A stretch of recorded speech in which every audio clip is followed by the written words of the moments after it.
Good morning, class head. In my previous video, I have discussed chapter 1 with you. That was a computer system. Hope you all have done your homework in your previous class copies or any other paper, whatever you are having nowadays at your home.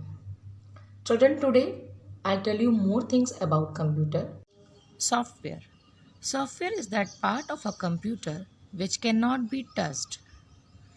Children, you can touch hardware, but you can't touch software. To make the hardware work, we need to have software installed in it. Means if you want to work with the hardware, you have to install software in it. Without software, a hardware is useless. So, software is very important part of a computer which cannot be touched. Now, I am giving you one example. By that you will understand it easily. A CD is a hardware. Listen children, a CD is a hardware, but the songs or movies which are stored in it are software. Now, once again see the example. A CD is a hardware, but the songs or movies which are stored in it are software. Now children, have you seen the CD? You can touch that, you can feel that. But have you touched the songs? Have you touched the movies? No, which are stored in it are software that you can't touch. That's why I'm telling you in the beginning, software is that part of a computer which cannot be touched.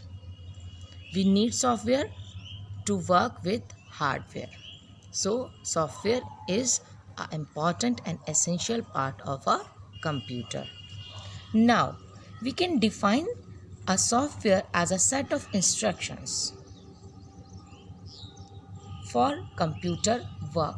Means if you want to work with computer, so you must have some kind of instructions that will fulfill your task. So we can define software as a set of instructions given to the computer to do a particular work. Types of software.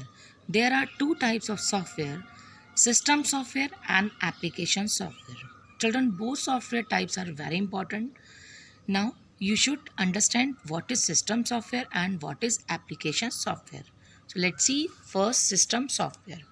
It is a set of programs that controls the overall working of a computer.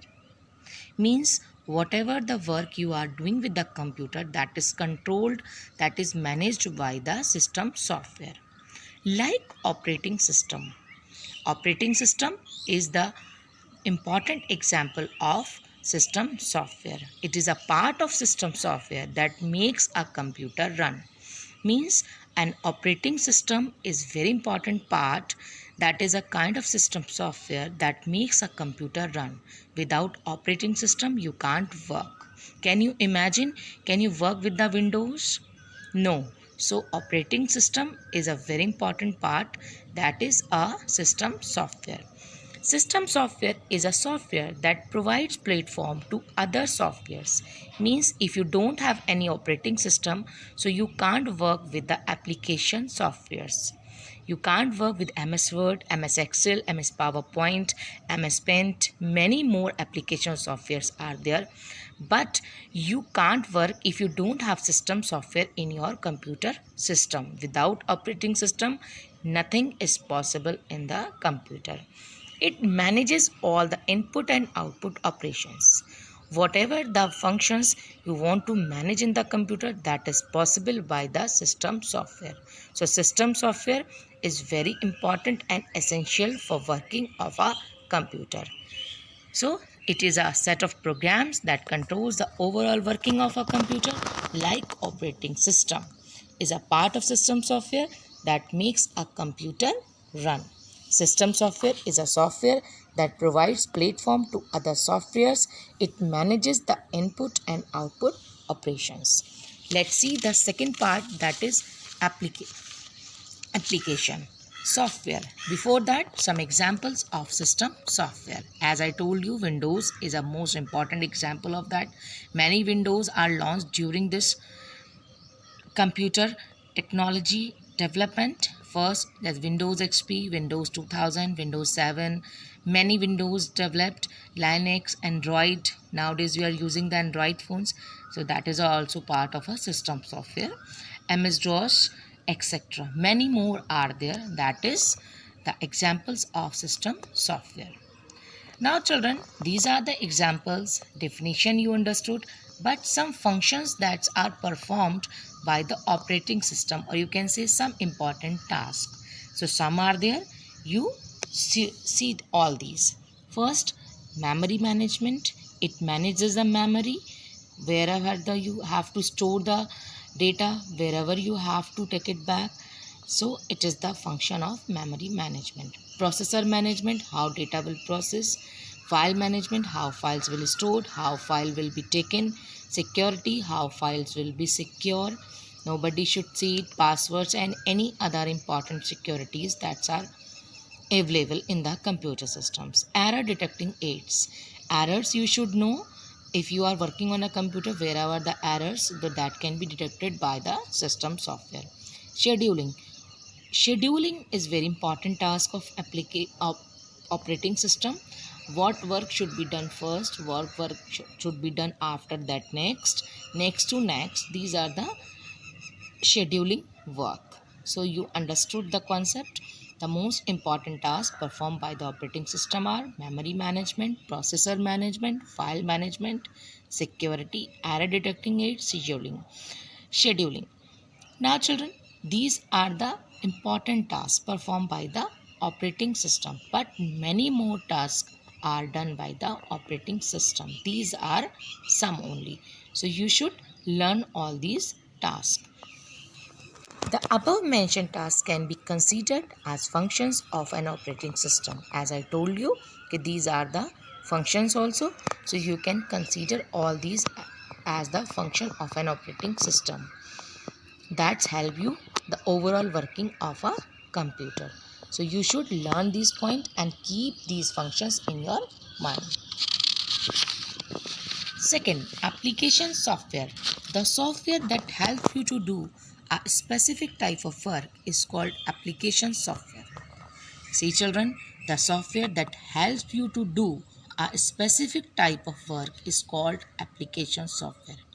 Children, if any software is solving your problem, is helping you to do a specific type of work, that is called an application software.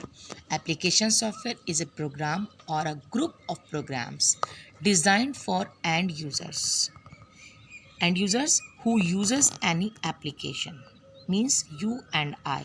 Suppose I am using an application, so I am an end user. If you are using an application, so you are end user.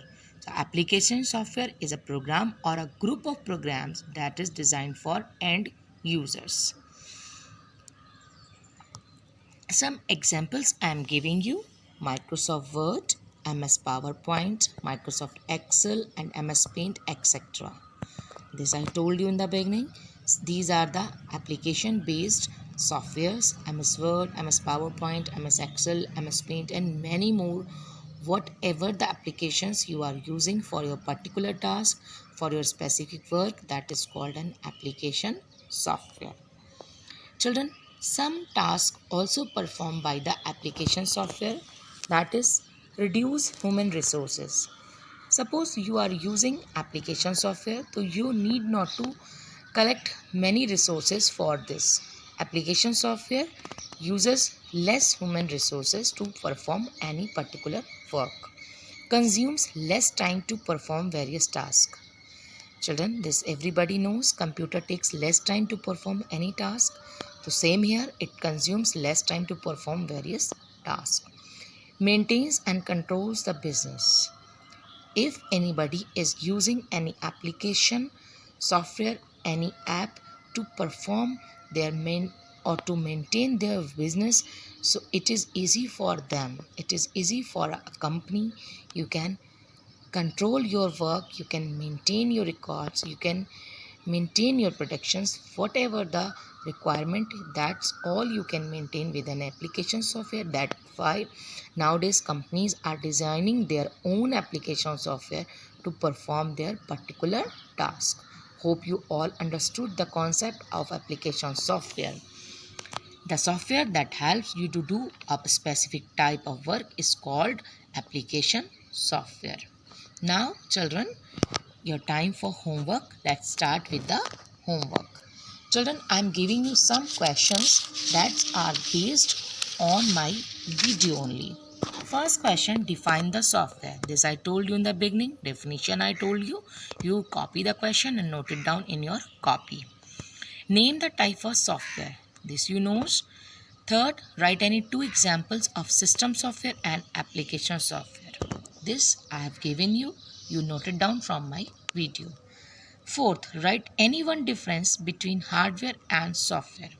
You can write any one difference between hardware and software. In my previous video, I have defined what is hardware. So you can take any difference from there and one difference from this video. So you can write one difference between hardware and software. Next, write any one function performed by system and application software. This I told you right now. Any one function, any task performed by system software, that is considered as function. So you can take any function from there and any one function of application software. You write it down. Next question, draw the flow charts and working diagram of a software. This you are not knowing what are the flow charts and working diagrams of a software. This is given in this video. In the last, you copy it down from there. You draw after watching it in this video. So let's complete your homework. When school will reopen, I check it in your notebooks. Wherever you are working, it will be checked. And this chapter will come in your UT. So you take it neatly and you write it properly in your copies. Till then, bye children, and please take care. Stay at home and stay healthy.